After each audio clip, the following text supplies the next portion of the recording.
এখানে যদিও গতদিন স্যার হচ্ছে যে 38 আমাদের ধরেছিল, আর একটু আলোচনা করে 38 হচ্ছে যে arrest and attachment before judgment. তাহলে অ্যারেস্ট বিফোর জাজমেন্ট আর attachment before judgment. Arrest before judgment কখন হচ্ছে? শুধুমাত্র অর্থের মোকদ্দমা হয়। এমসিকিউ কিন্তু এভাবে আসে যে রায়ের পূর্বে কাউকে কোন মামলায় গ্রেফতার করা যায়? জুমার মামলায়, তারপর অন্য একটা মামলা দিল, তার সঙ্গে অর্থের মামলা দিল, তাহলে অর্থের মামলায় কিন্তু রায়ের পূর্বে অ্যারেস্ট করা যায়। এখন রায়ের পূর্বে অ্যারেস্ট করার আসলে ক্ষেত্রগুলো কি কি, কোন কোন ক্ষেত্রে করতে পারে? কেউ যদি আত্মগোপন করে, কেউ যদি বাংলাদেশ থেকে বাইরে চলে যেতে চায় বা চলে যায় বা যাওয়ার জন্য উপদ্রব গ্রহণ করে, অথবা কোনো সম্পত্তি অপসারণ করে মামলা সম্পত্তিটা, অথবা দেখা গেল যে সম্পত্তি নষ্ট করে বা ক্ষতি করার চেষ্টা করে, তখন তাকে কিন্তু এই যে অ্যারেস্ট বিফোর জাজমেন্ট করা যায়, অর্থাৎ রায়ের পূর্বেই গ্রেফতার করা যায়। কিন্তু এই গ্রেফতার আপনি চাইলেই করতে পারবেন না। এই গ্রেফতার করার কিছু পদ্ধতি আছে। পদ্ধতিতে আবার বলা হচ্ছে দুয়ে বলছে যে এই যে সে কাজগুলো করতেছে, আত্মগোপন করার চেষ্টা করতেছে, বিদেশ যাওয়ার চেষ্টা করতেছে বা সম্পদ সরানোর চেষ্টা করতেছে, এই কারণ উল্লেখ করে তাকে একটা নোটিশ দিতে হবে, কারণ দর্শানো নোটিশ। এবং সেখানে বলা হবে যে আপনি যে এই কাজগুলো করতেছেন, সে যদি নোটিশের জবাব সঠিকভাবে দিতে না পারে, তাহলে তাকে বলবে যে আপনি এই সম্পদের মোকদ্দমার যে অর্থের পরিমাণ, এই অর্থের পরিমাণের পরিপ্রেক্ষিতে আপনি জামানত রাখেন আদালতে। সে জামানত যদি দিতে ব্যর্থ হয়, তখন তাকে অ্যারেস্টের পরোয়ানা জারি করবে।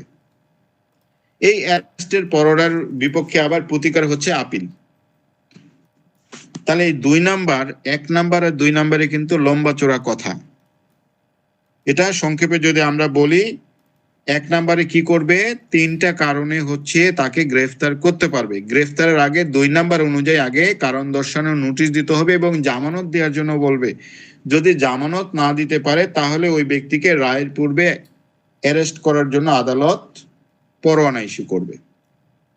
এটার বিরুদ্ধে আবার কি করা যায়? যত প্রকার অ্যারেস্ট, যত প্রকার ক্রোক আদেশগুলোর বিরুদ্ধে মানে মিস আপিল হয় বা আপিল করা যায়। এটা আমরা 104-এ আমরা পাই যে ডিগ্রি জারি ব্যতীত অন্য যে কোনো জায়গায় যখন অ্যারেস্ট করতেছে অথবা ক্রোক করতেছে, তখন তার বিরুদ্ধে কি করা যায়? আপিল করা যাবে। 104 নাম্বার সেকশনটা দেখে নিন। তাহলে 2 নাম্বার আমরা জামানত পেয়ে গেছি। 3 নাম্বারে দরকার নাই, জামিনদারের দায় মুক্তি, অর্থাৎ যাকে জামিনদার, আপনি আদালত বললো যে আপনি জামিনদার দেন, আপনি মনে করলেন একটা ব্যক্তিকে, ক নামক একটা ব্যক্তিকে জামিনদার দিলেন, কিন্তু ক নামক ব্যক্তি ওর ভাবগতি দেখে আদালতে যায়, বলে যে মাননীয় আদালত, ওই ব্যক্তির জামিনদার আমি হতে পারবো না, ও একটা বদমাইশ, আমার জামিনদার থেকে মুক্তি দেন। তো তখন জামিনদার যখন নিজেকে মুক্ত করতে চাবে, তখন কিন্তু আদালত আবার তাকে নোটিশ দিবে যে তুমি আবার জামিনদার দাও। যদি না দেয়, তাহলে আবার তাকে অ্যারেস্টের জন্য পরোয়ানা পাঠাবে বা অ্যারেস্টের পরোয়ানা দিবে। 4 নাম্বারে আবার ইম্পর্টেন্ট। 4 নাম্বার বলছে যে সে অ্যারেস্ট তো করলো, কিন্তু সে কারাগারে আসলে কতদিন থাকবে? 4 নাম্বার বিধিতে বলতেছে কারাগারে থাকবে যদি টাকার পরিমাণটা 50 টাকা, অনধিক 50 টাকা হয়, তাহলে 6 সপ্তাহ, আর 50 টাকার যদি বেশি হয়, তাহলে 6 মাস। তাহলে দেওয়ানি যে অর্থের মামলাগুলো, সর্বোচ্চ দেওয়ানি আটকের পরিমাণ হবে কত? 6 মাস। 6 মাস সর্বোচ্চ, কিন্তু আদালত ইচ্ছা করলে 3 মাস, 4 মাস, 2 মাস, যা মন চায় দিতে পারে। আর 50 টাকা নিম্নের সর্বোচ্চ হচ্ছে 6 সপ্তাহ, আদালত ইচ্ছা করলে 1 সপ্তাহ, 2 সপ্তাহ দিতে পারে। সো এটা ডিসক্রিশনারি, এটা নির্দিষ্ট করে বলা নাই। অনধিক মানে 6 সপ্তাহ আর অনধিক হচ্ছে 6 মাস। 4 নম্বর বিধিটা এই জন্য একটু পড়তে হবে। আর রায়ের পূর্বে ক্রোক কখন করা যাচ্ছে?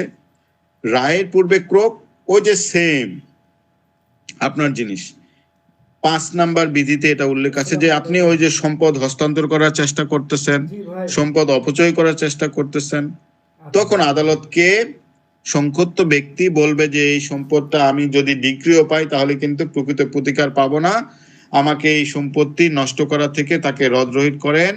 তখন আদালত যদি চায় ওই সম্পত্তিটা কি করতে পারবে, ক্রোক করতে পারবে। এখন ক্রোক করতে পারবে, কিন্তু ক্রোক করারও কিছু বিধিবিধান আছে, সেটা হচ্ছে 6 নম্বরে বলা হচ্ছে যে ক্রোকের পূর্বে অবশ্যই তাকে কি দিবে, কারণ দর্শানো নোটিশ দিবে। সে যদি কারণ দর্শানো না পারে, সঠিকভাবে কারণ দর্শাইলো না, তাকে বললো যে আপনি এই যে উৎপাত করতেছেন, সে বলল যে আমি তো উৎপাত করি নাই, অর্থাৎ সে অস্বীকার করলো, ডাহা অস্বীকার। তখন আদালত দেখলো যে না, এত সুবিধার না, তখন আদালত তাকে বলবে যে তাহলে তুমি জামানত দাও। সে যদি জামানত না দেয়, তখন বলবে যে ওই সম্পত্তিটা ক্রোক করবে। তাহলে রায়ের পূর্বে ক্রোক আর রায়ের পূর্বে অ্যারেস্ট। অ্যারেস্ট হচ্ছে আমাদের কত 2 নম্বর বিধি অনুযায়ী, 1 ও 2 নম্বর বিধি অনুযায়ী, আর রায়ের পূর্বে ক্রোক হচ্ছে কত, এই যে 6 নম্বর বিধি অনুযায়ী। তাহলে 2 আর 6 এদের বিরুদ্ধে কিন্তু আবার আপিল করা যায়। আর দুটা জিনিস সংক্ষেপে একটু মনে রাখেন যে কৃষিজ ফসল, কৃষকের সঙ্গে, কৃষকের ফসল, কৃষি যন্ত্রপাতি, কৃষকের এই যে ফসলের সঙ্গে রিলেটেড জিনিসগুলো কখনোই ক্রোক করা যাবে না।